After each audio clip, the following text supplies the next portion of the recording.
What is up, everybody? And before I begin, I would like to thank you all for 100 subs.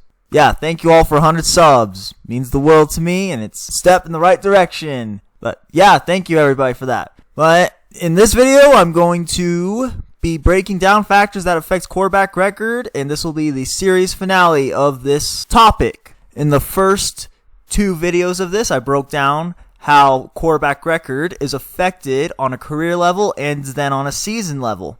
In this video, I'm going to be breaking down how quarterbacks win and lose on a game-by-game level. I have on the screen the 6 factors that I'm going to be going over in this video, in order from what I consider the most important to the least important, but they're all important, don't get me wrong. So coaching, defense, offensive line, running game, target, and field position. I haven't really talked about field position yet in this series, but in this video I'm going to be breaking it down just a little bit more. Here's the games we're going to be going over to show how supporting casts affects winning and losing. First, we're going to be going over inferior quarterbacks defeating superior quarterbacks. The examples I'm going to use is Brock Osweiler versus Andrew Luck in 2016, and Nick Foles versus Tom Brady in the 2018 Super Bowl. I think we can all safely agree that Brock Osweiler and Nick Foles are not as good as Andrew Luck and Tom Brady, right? Well, they won those games. So I'm going to show you how it happened. And then the next 2 examples, I'm going to show what happens when roughly equal quarterbacks face off against each other. Now, whether you agree with me or not that these 4 quarterbacks are roughly equal is a completely different discussion. But these are just my personal rankings, and I'll show you what happens when they face off and one has a slightly better supporting cast. The first example will be Matthew Stafford versus Andrew Luck in the 2016 season, and then I'll be going over Matt Ryan versus Ben Roethlisberger in the 2014 season. And then I'm going to close the video out by showing you guys that coaching matters. And the examples I'm going to use are Matthew Stafford versus Aaron Rodgers in 2015 and Matthew Stafford versus Joe Flacco in 2017. So here is what happened in the game where Brock Osweiler was able to defeat Andrew Luck. In bold, I have who I consider to be the better head coach between Bill O'Brien or Chuck Pagano, and that will be throughout this entire video. And also, I have in bold, keep in mind throughout the video, if something's in bold, then that means that the quarterback's team had the higher ranking throughout the season. Not necessarily that aspect of the team outperforms the other quarterback's aspect of the team. Like, for example, in this particular game, the Osweiler got more help out of his running game than Andrew Luck did. But I put it in bold because the Texans had the better ground game in the 2016 season and whatnot. And that's for everything that's in bold. If it's in bold, that means that the team had the better ranking throughout the season, not in the particular game that we would be going over. But it just happens to be that in this particular game that pretty much every aspect of Osweiler's team outperformed every aspect of Andrew Luck's team. That's why Brock Osweiler was able to win the game. And he had the better starting field position as well in this game. So, you see why Andrew Luck lost? It's not because he's a worse quarterback than Brock Osweiler. It's because Brock Osweiler had the better receivers, the better running back, the better running game, the better head coach, the better offensive line, the better everything. And the reason I put in bold what aspect of the team was better in the season is because I want to give context to what the losing quarterback was going up against. Brock Osweiler was going up against the 22nd ranked scoring defense, and he was going up against a pretty bad offensive line for Andrew Luck, and he was going up, and he had the better receivers. Osweiler just had the better everything. That's why he was able to win this game. And that's why I use this example first. Andrew Luck is clearly superior to Brock Osweiler, but because Brock Osweiler had the better support not only throughout the season, but in this game, he was able to win. The next example we'll be going over is Nick Foles versus Tom Brady in the Super Bowl. Tom Brady had the better head coach, but that's about it. I mean, both of these quarterbacks had really solid help throughout their team, but Foles' help was still better. Both of these teams rushed for over 100 yards, but Foles' running game produced a bit more. Neither of these defenses played particularly great, but Foles' played a little better. The Eagles' defense in the 2017 season was really, really good in general, and they were good throughout the playoffs. Nick Foles was playing with 3 Pro Bowlers / All-Pros on the offensive line, and he didn't get sacked once.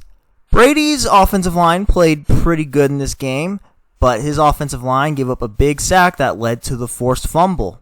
And Foles also had the better starting field position in the Super Bowl. And Foles also had the better targets. For the top 3 targets, those top 3 targets are the top 3 targets throughout the season for each of these quarterbacks. Brandon Cooks didn't really have a particularly great game against the Eagles in the Super Bowl. So while Brady had the best target in the game and Rob Gronkowski, Nick Foles had the better overall targets. So do you see how Nick Foles was able to win? Not necessarily because he's better than Brady, but because he had the better help. And also Nick Foles deserves credit because he did ball out in this game.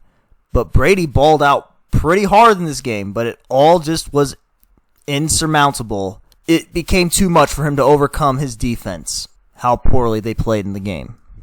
Now I do want to take a second to say how this loss is an example of Tom Brady's greatness.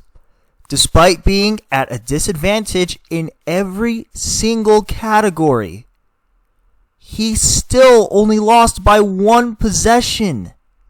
I know it was a losing effort, but this game shows how great Tom Brady is. I need to repeat that in case you don't understand. He was at a disadvantage in every aspect of his supporting cast compared to Nick Foles, and he still only lost by 1 possession. Alright, so we've looked at how inferior quarterbacks can defeat superior quarterbacks. Now I want to show you what happens when roughly equal quarterbacks take on each other. In the first example, like I said earlier, it's going to be Matthew Stafford versus Andrew Luck in the 2016 season. Andrew Luck, at the end of the season, did end up having the better ranked rushing attack, but Stafford's running game played just a bit better in this particular game. And some of you might be wondering why the Lions scored 39 points, but I only have the Colts defense surrendering 37. What happened was that the Colts surrendered a safety at the end of the game. When teams do the lateral at the end of the game, they got an illegal forward pass in the end zone, and that's where the 2 extra points comes from. But in this game, Stafford's supporting cast played just a little bit better than Luck's supporting cast did. He got more help out of his running game. He didn't really get that great of defensive help.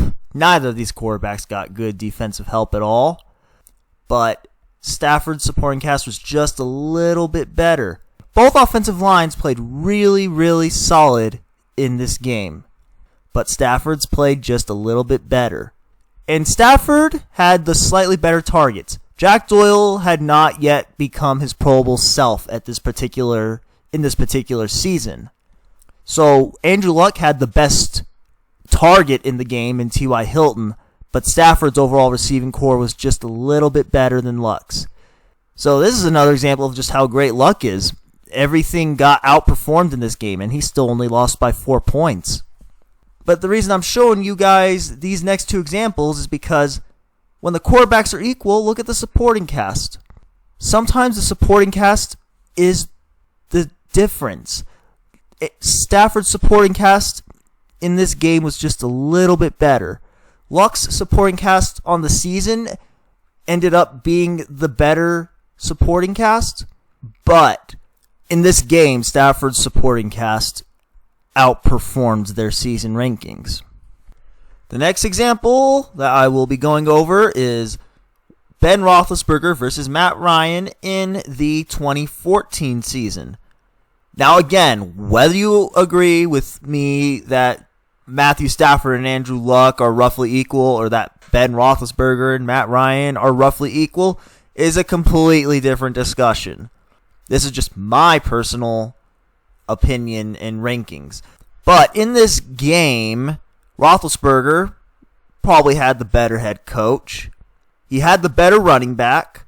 Both of these quarterbacks had below average defenses in this particular season. But Roethlisberger's defense at the end of the 2014 season ended up ranking slightly ahead of Ryan's defense. Roethlisberger had the better offensive line throughout the season, but they don't appear to have been the better offensive line in this particular game. And Roethlisberger in this game had the better targets. Matt Ryan was playing without Julio Jones when they met up in 2014. Matt Ryan got better running support in this game, but I can almost guarantee you that the Falcons were probably more concerned about stopping Le'Veon Bell than the Steelers were about stopping Steven Jackson at this point in his career. So both of these defenses allowed 20 points. And the difference was that Roethlisberger's defense, being slightly better, won the game with their pick six. Matt Ryan threw kind of a bad pass, and it got picked off in return for a touchdown. But that was a great pick six. Roethlisberger also had the slightly better starting field position in this game. So again, these two quarterbacks, in my opinion, are roughly equal in terms of their skill sets and their production. But in this game, the supporting cast for Roethlisberger was just a little bit better. So if Matt Ryan was playing with Julio Jones, could he have maybe won the game? Well, we'll never know at this point. But it is worth knowing the game was decided by one possession. That one pick six ended up being the difference in the game. So now we've gone over everything we've gone over. I have to show that coaching matters. I'm sorry that this image is a little blurry, but it's the best I could get it, at least for now. But this is the Lions versus the Packers in the second meeting in the 2015 season. Matthew Stafford basically won the game. He converted a third and pretty long, and then they forced the Packers to use up all their timeouts just for this to happen. This is the Hail Mary. Look at that arrow, please.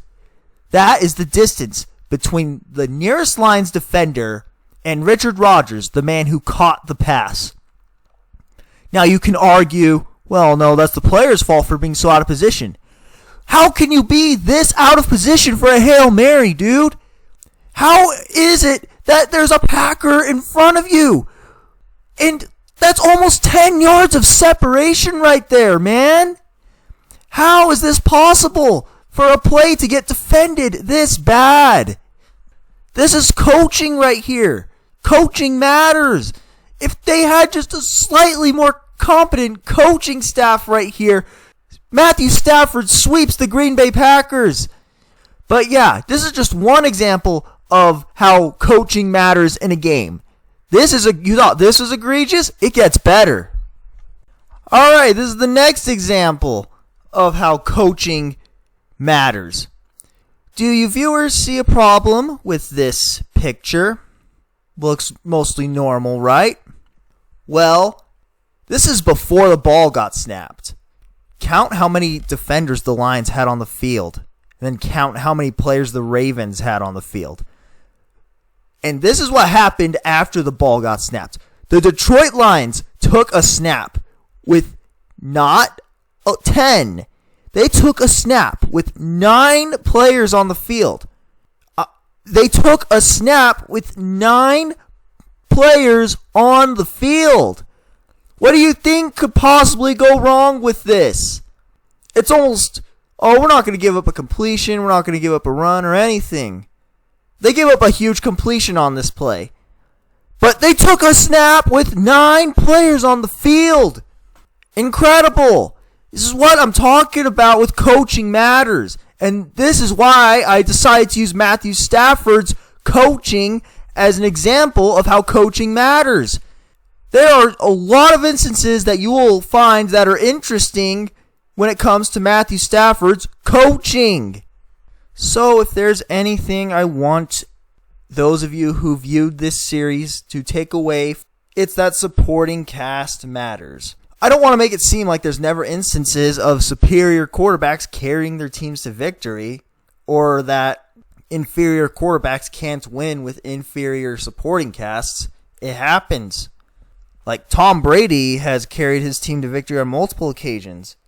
Aaron Rodgers, Andrew Luck, Stafford, Breeze, they've all carried their teams to victory over superior supporting casts because they're just that good.